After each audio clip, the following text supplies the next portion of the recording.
I'm sitting here in my kitchen, holding these papers that changed everything. The documents for the house my son, Jamal, bought with my life savings. My hands are trembling, not from anger, but from a sadness so deep it hurts to breathe. I've just found out something I never could have imagined. My bedroom door is ajar, and I can hear every word of the phone call Jamal is having with his wife, Keisha. His voice is full of excitement, planning their future. Our future, or rather, their future.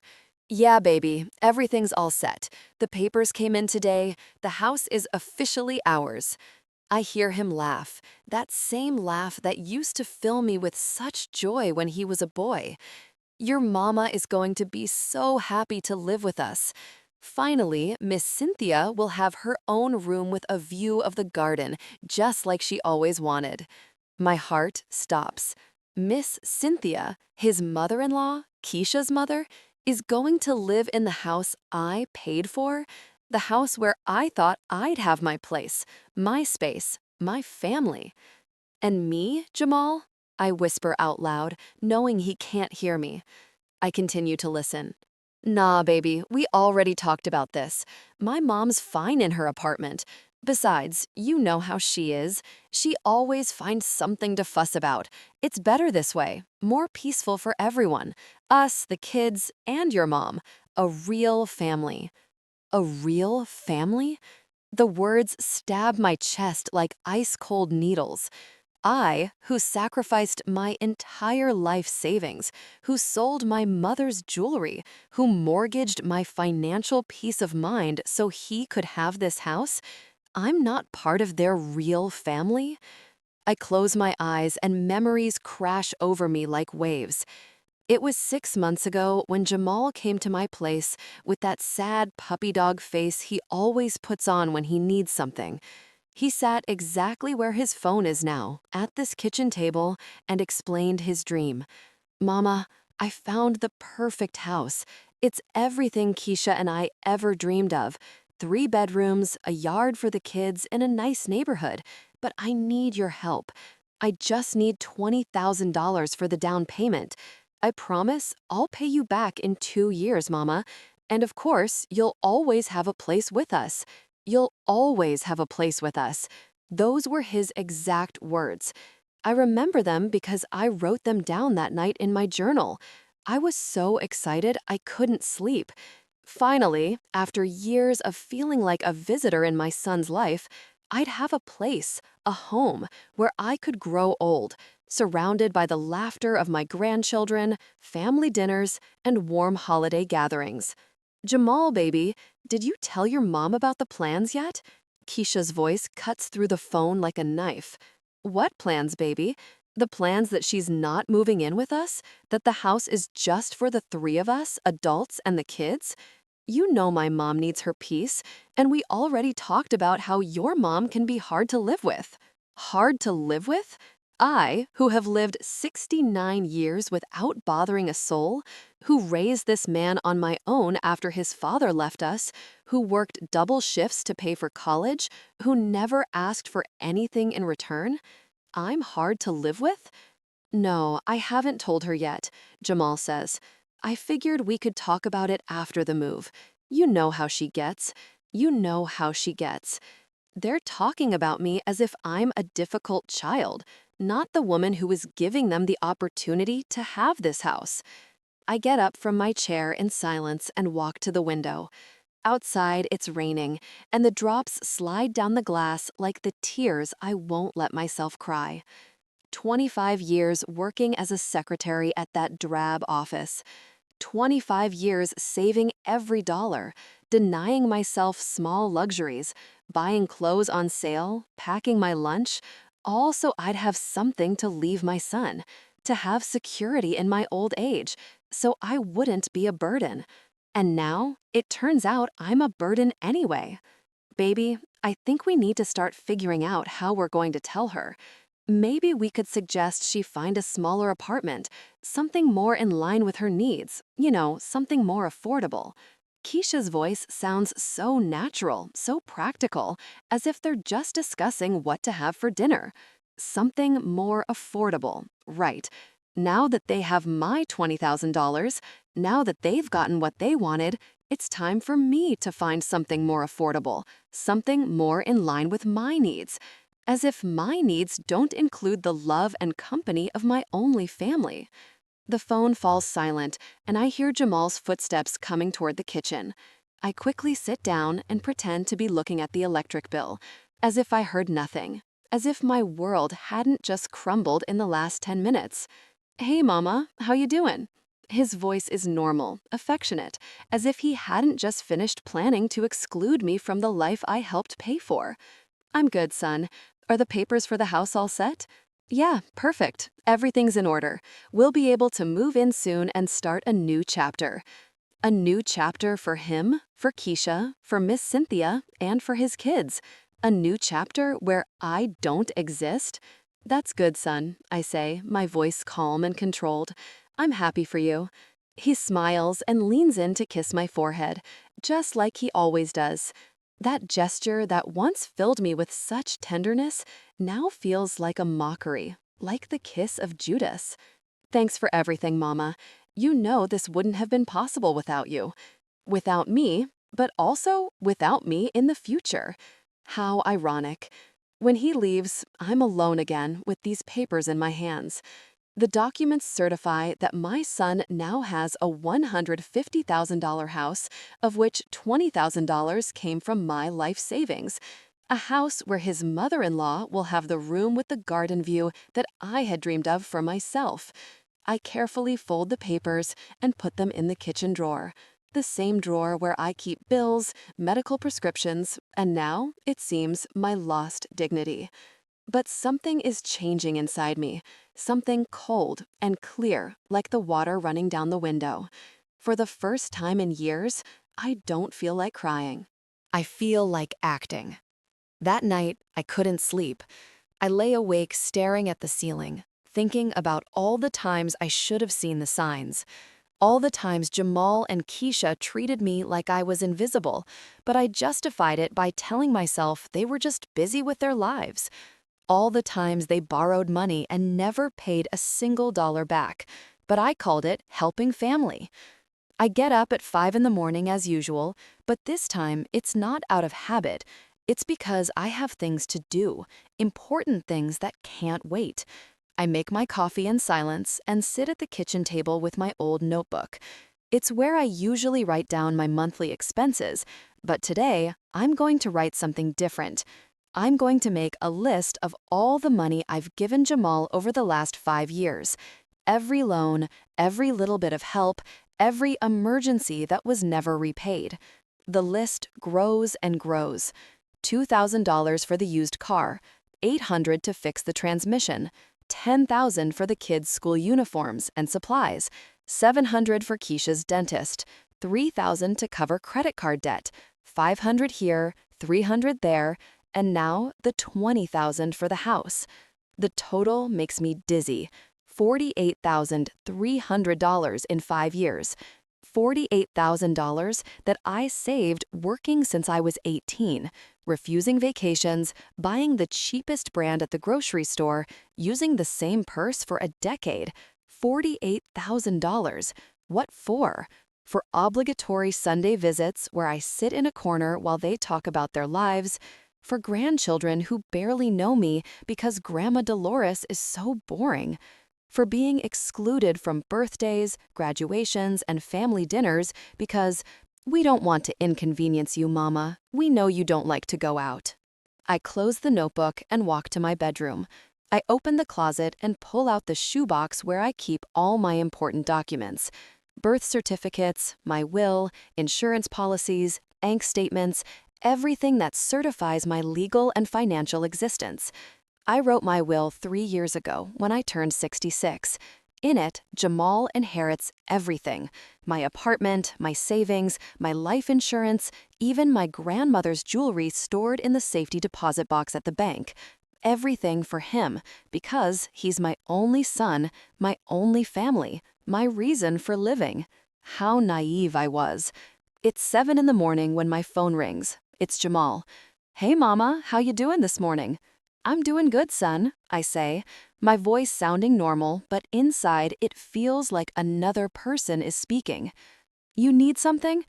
Well, yeah, Keisha and I were talking last night, and we were wondering if you could help us out with a little something.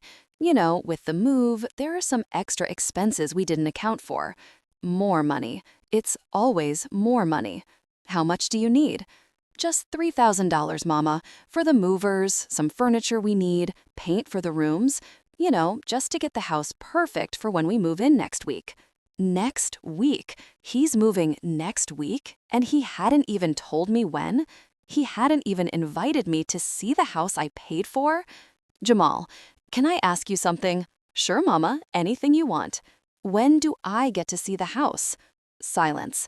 A silence so long that for a moment I think the call dropped. Well, Mama, the house is still getting some minor work done. When everything's ready, we'll take you over there to see it. You don't want to see it all messy, do you? And when am I going to move in with you? Another, even longer silence. Mama, about that, Keisha and I have been talking, and we think maybe it would be better for you to stay in your apartment for now. You know, until we see how we adjust to the new house. The kids are going to be nervous with the change, and Keisha is stressed with her new job. Her new job? Yeah, I didn't tell you. She got a position at an accounting firm. They're going to pay her real good, almost $2,000 a month. $2,000 a month? Keisha is now making $2,000 a month, but they still need my $3,000 for the move. My $3,000 that I'd have to take out of my savings, which I've been living on with a $700 a month pension. Jamal, I say again, I need to think about the $3,000. Think about it, Mama? You've never had to think before when I asked for help. Is everything okay? No, son, nothing is okay. Nothing has been okay for years, but I was too blinded by love to see it. Everything's fine, son. I just need to check my accounts. I'll call you in a few days. In a few days? But Mama, we need the money by tomorrow. The movers want a 50% deposit. And I'll call you in a few days, Jamal. I hang up the phone before he can respond. My hands are trembling, but not from fear. It's something different. It's determination. I walk to my old computer, the one Jamal helped me set up 2 years ago, so wouldn't feel so lonely, Mama. I turn it on and wait patiently. I'm not great with technology, but I know the basics. I know how to log into my online bank account. There's my savings. After giving him the $20,000 for the house, I have exactly $2,300 left. $300 between me and total destitution. Between me and depending completely on a son who plans to exclude me from his life as soon as he's settled into his new house. I pick up my phone and dial the bank's number. Good morning, National Bank. How can I help you? Good morning. I need to talk to someone about my savings account. I want to make some important changes. Certainly, ma'am. Could you please provide your account number and your full name? As I give my information, I feel something I haven't felt in years. Control. For the first time in a long time, I'm the one making the decisions about my money, my life, my future. How can we help you today, Miss Jones? I want to remove my son as an authorized beneficiary on my account. I also want to cancel the additional debit card that is in his name. I understand. Is there a particular reason? Yes, there is. The reason is that I've just discovered I've been financing my own exclusion. That every dollar I've given them has been an investment in my own future loneliness. Personal changes in my family situation. Very well, Miss Jones. I'll process these changes immediately. Anything else I can help you with? Yes, I want to know about my options for changing my will. The bank offers that service. We have agreements with some attorneys who specialize in estate law. Would you be interested in having us send you some information? Yes, please, to my registered address. When I hang up the phone, I feel different, as if I've taken the first step towards something new, something I don't yet fully understand, but know I need to do. My phone rings again. It's Jamal, of course. Mama, did we get disconnected? What happened? We didn't get disconnected, son. I told you I'd call you in a few days. But Mama, I need to know if you're going to help me with the $3,000. The movers are already pressuring me and Jamal. Have you ever wondered if I needed help with anything? What? What are you talking about, Mama? I'm worried about you. Are you feeling okay? You want me to come over there? It's not necessary, son. I just need some time to think. Time to think. Mama, I'm only asking for $3,000. It's nothing major. You've always helped me. I've always helped you. That's true. But when was the last time he helped me? I'll call you when I have an answer, Jamal. Mama, seriously, you're scaring me. You've never been like this before. I've never been like this because I've never been so clear about what's been happening, because I've never felt this mix of pain and clarity that's giving me the strength to do what I should have done years ago. Have a good day, son. I hang up again, and this time I turn my phone completely off. I sit in my living room, surrounded by the silence of my apartment. But for the first time in years, that silence doesn't hurt. It's a silence full of possibilities, of decisions waiting to be made. I look at my hands, these 69-year-old hands that have worked so hard, that have given so much, and I promise myself something. They won't give another dollar without receiving respect in return. Over the next 3 days, my phone won't stop ringing. Jamal calls me every 2 hours. Then Keisha joins in. After that, even the kids leave me voicemails asking why I'm not answering. But I keep the phone off. I need silence, to think, to plan, to truly understand the situation I'm in. On Wednesday morning, I decide to turn the phone on just to check the messages. There are 27 missed calls and 15 text messages. I read them one by one, and each message confirms that I'm making the right decision. Mama, I'm worried. Please call me. Jamal. 7:30 a.m. Tuesday. Dolores, it's Keisha. Jamal is really nervous. Is everything okay with you? 11:15 a.m. Tuesday. Mama, the movers need the money today. I can't wait any longer. Jamal. 2:45 p.m. Tuesday. If you don't call me today, I'm coming over to your apartment. Jamal. 8:20 p.m. Tuesday. Grandma, Dad says you're sick. Are you okay? My grandson, 8-year-old DeAndre.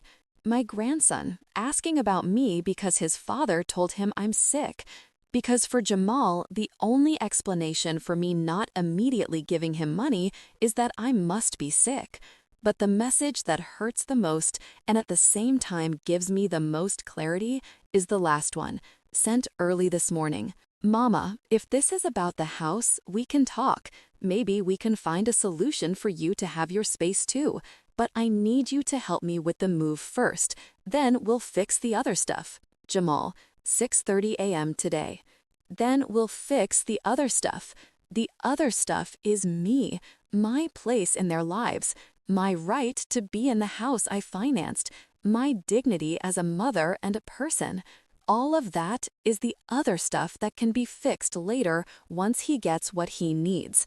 I get dressed carefully, brush my hair, and put on a little makeup. Today, I'm going out, and I have several important appointments. The first is at the bank at 10 in the morning. I walk the 6 blocks to the bank, enjoying the fresh air. I hadn't realized how much I missed walking without a rush, without thinking about the constant needs of others, just focused on my own thoughts and plans. At the bank, Miss Anderson, the same woman who helped me on the phone, greets me. She's a woman my age, elegant and professional. Good morning, Miss Jones. How are you feeling after the changes we made to your account? I'm feeling great, thank you. I came in today because I want to make some additional changes. Certainly, what can I help you with? I want to open a new savings account completely separate from my current one, and I want to transfer $10,000 from my main account to this new account. Any particular reason? Let's just say I want to have better control of my personal finances. Miss Anderson nods in understanding. She's probably seen similar cases before. Older women who need to protect their savings from family members who see them as an unlimited resource. An excellent decision, Miss Jones. This new account will have a separate debit card and statements that can be sent to a different address if you wish. Yes, please. You can send the statements to a post office box. Of course. I also recommend you consider a certificate of deposit for a portion of these funds. The interest is better and the money will be more secure. I leave the bank feeling more at ease. $10,000 are now in an account only I know about. Money that Jamal doesn't know exists. Money he can't ask me to borrow. Money that guarantees me a more secure future. My second appointment is at noon at the office of the lawyer the bank recommended. Attorney Michael Carter has a small but tidy office and greets me with the patience of someone who understands that for older people, legal matters can be intimidating. Miss Jones, I understand you want to review your current will. Yes, counselor, I want to make some important changes. I explain my situation to him objectively, without drama. I tell him about the $48,000, about the house, about Jamal's plans to exclude me from his new life after using my money. Attorney Carter listens without interrupting, taking occasional notes. Miss Jones, unfortunately, your case isn't unique. I see similar situations frequently. What specific changes do you want to make to your will? I want my inheritance to be divided differently, part of it for Jamal, but I also want to leave some money to charities, especially those that help older women in vulnerable situations. Do you have any specific organizations in mind? No, not yet. Could you help me research some options? Of course. I also suggest we consider setting some conditions for your son's inheritance. What kind of conditions? For example, that he can only receive his portion if he fulfills certain commitments to you while you're alive. Medical care, regular visits, inclusion in important family decisions. The idea is intriguing, but also sad. Is this how family relationships have to work? With legal contracts that force children to love and respect their parents? Let me think about it, counselor. Of course. In the meantime, I'll prepare a draft with some basic changes. Does next week work for you to meet again? When I leave the lawyer's office, it's 2 in the afternoon, and I'm hungry. But instead of going home to make a sandwich, as I always do, I decide to do something different. I walk into a small diner and sit at a table by the window. I hadn't eaten alone at a restaurant in years. Whenever I went out to eat, it was with Jamal and his family, and I was always the one who paid. Today, I order exactly what I'm craving: pan-seared salmon with vegetables and a glass of white wine.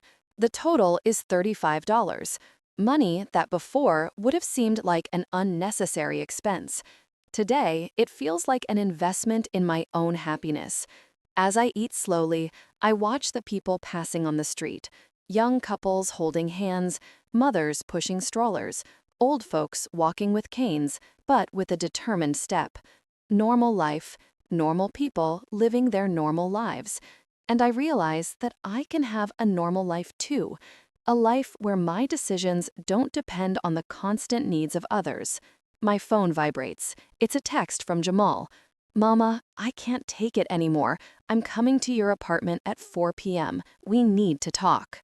I look at the time. It's 3:15. I have 45 minutes to get home and prepare for a conversation I know will be difficult. But for the first time, I'm not afraid of it. I feel something like curiosity. I pay my bill, leave a generous tip, and walk out of the diner. The sun is shining, and for the first time in a long time, I feel like it's also shining on me. As I walk home, I think about what I'm going to say to Jamal. I'm not going to yell at him. I'm not going to throw his mistakes in his face. I'm not going to make a scene. I'm simply going to tell him the truth. I'm going to explain that I've made decisions about my life and my money, and that those decisions are final. I arrive at my apartment at 3:50. I have 10 minutes to prepare myself mentally and emotionally for what's to come. I sit in my favorite chair, the one by the window, and I wait, not with anxiety, but with the calm of someone who knows exactly what they are going to do. At 4, I hear footsteps in the hallway and then knocking on my door, firm, insistent, impatient. The knocks of someone who is used to the door being opened immediately, to their needs being attended to without delay. I get up slowly, smooth out my skirt, and walk to the door. Before I open it, I take a deep breath and remind myself, this is my house. This is my money. This is my life. And for the first time in years, I'm going to act accordingly. I open the door, and there's Jamal, but he's not alone. Keisha is standing behind him with an expression I know well. The face she makes when she wants to get something, but pretends she's worried about my well-being. They both look at me as if I'm a lost child they finally found. Mama, thank God you're okay. We were so worried. Jamal starts to reach for a hug, but there's something forced in his gesture. Why weren't you answering the phone? Do you know how much you distressed us? Hello, Keisha, I say, and she just nods. I'm not a child, Jamal. You caused me more distress in the last 3 days than I've ever caused you. Mama, what are you talking about? We're a family. We need to be able to talk about things. Talk about me, but not with me. You talked about how I'm hard to live with, how you were going to put me in a more affordable apartment, all while using the money I gave you for your real family. You talked about me like I was a burden, a complicated problem that needed to be managed. Jamal's face pales. He glances at Keisha, who looks horrified. Mama, that's not what happened. We were just what, Jamal? Just planning to use me and then toss me aside? The $20,000, Jamal, the $48,300 I've given you over the last 5 years? Did you think it was an endless well? Did you think my love for you was a transaction, something you could get for free? Mama, please, I'm so sorry. I know we messed up. Keisha and I have been talking and we've changed our minds. We want you to live with us. We'll make it work. I promise. No, you won't, I say calmly. You won't because you only want me to live with you now that you think you might lose something. You don't want me because you love me. You want me because you're afraid you'll lose access to me. But you've already lost me, son. You lost me when you decided I wasn't part of your real family. He starts to cry, big heaving sobs, and Keisha tries to comfort him. Mama, please don't say that. I am saying it, I say firmly, and I'm saying something else. I am no longer the Bank of Dolores. I am not a financial resource for you to tap whenever you need it. The $3,000 you need for your move, you can find it somewhere else, because you won't get a penny from me, not now, not ever again. Jamal looks at me, his face stained with tears, and the boyish puppy dog look is gone, replaced with a look of genuine shock and hurt. He had always taken my love and my money for granted, and now he was seeing for the first time that my well wasn't endless. I need you to leave now, I say, my voice trembling slightly but holding firm. Mama, please, let's talk, Jamal pleads. We have talked, Jamal, for 69 years, and now I'm done. He stands there for a moment, then he and Keisha turn and walk away. I close the door and lean against it, my legs weak. I'm exhausted, but I've never felt more alive. I walk over to my chair and sit down. I've been so focused on others for so long that I didn't even know what I needed for myself. I gave and gave and gave, and I forgave you for treating me badly, and I forgave me for letting you treat me badly. So why do I still feel like there's a distance between us? Because forgiveness doesn't erase consequences. Because trust is built with actions, not with words. When they're gone, I stand by the window for a long time. I don't know if Jamal will really change. I don't know if he'll manage to go a whole year with asking me for money. I don't know if we'll ever be able to build a real relationship. But I do know one thing. I'm no longer afraid to be alone. I'm no longer afraid to say no. I'm no longer afraid to stand up for my own dignity. I pick up my phone and dial Leonidas's number. Hey girl, how was your day? It was interesting. Jamal came to visit me. And how was it? Different. Maybe there's hope after all. I'm glad. What are your plans for this afternoon? I was thinking of going to the park, maybe sitting and reading under that big tree I like. Want some company? I would love it. As I get ready to go out, I look in the hallway mirror. I see a 69-year-old woman who learned too late that her own worth is not measured by what she can give to others. A woman who found the courage to claim her life back. And for the first time in a very, very long time, I smile.